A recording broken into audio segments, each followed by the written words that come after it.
बच्चों आइए आज मुहावरों पर चर्चा करते हैं। मुहावरा अरबी भाषा का शब्द है जिसका शाब्दिक अर्थ है अभ्यास। हिंदी में यह रूढ़ शब्द है जिसका अर्थ है लक्षणा व्यंजना अर्थ द्वारा सिद्ध वाक्य या वाक्यांश।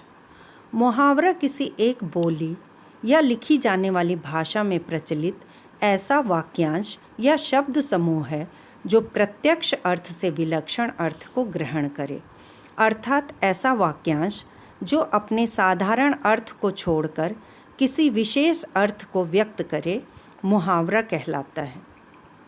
मुहावरा संक्षिप्त होता है जो वाक्य के बीच में प्रयोग होकर उसका अंग मात्र होता है।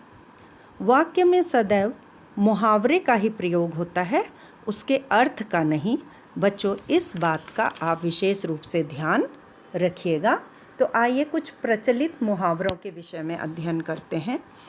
जैसे कान पर जूं न रेंगना, इसका अर्थ है बार बार कहने पर भी कोई असर न होना। कलेजे या छाती पर सांप लौटना, ईर्ष्या से जल उठना।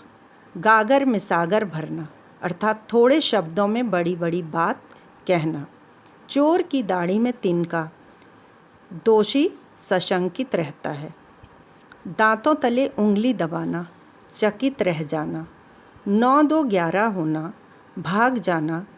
अपना सा मुँह लेकर रह जाना, बेइज्जती अनुभव करना। घोड़े बेचकर सोना, निश्चिंत होना। चुल्लू भर पानी में डूब मरना, अत्यधिक लज्जित होना।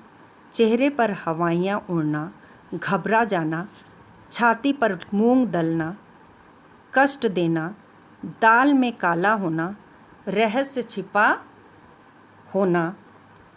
न 3 न 13 में निष्पक्ष होना, फूले न समाना, बहुत खुश होना। तो बच्चों इसी प्रकार ये प्रचलित मुहावरे थे।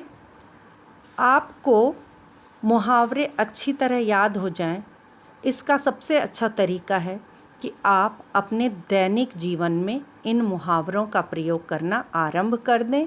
तब आपको इनके रटने की आवश्यकता नहीं पड़ेगी, बल्कि वो आपकी भाषा का एक अंग बन जाएंगे और उनके अर्थ को आप अच्छी तरह आत्मसात कर पाएंगे। तो आप इसी प्रकार अन्य मुहावरों को भी अपनी कॉपी में लिखिएगा।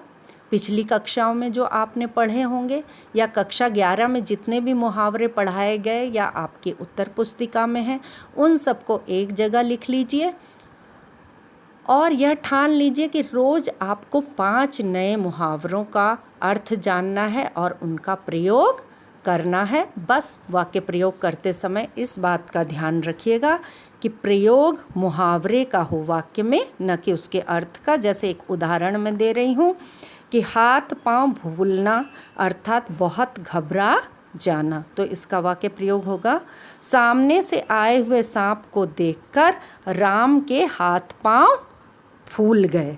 तो देखिए इस वाक्य में मुहावरे का प्रयोग हुआ है। इसी प्रकार आपको भी प्रयोग करना है। और अब अपनी अगली कक्षा में हम लोकोक्तियाँ पढ़ेंगे।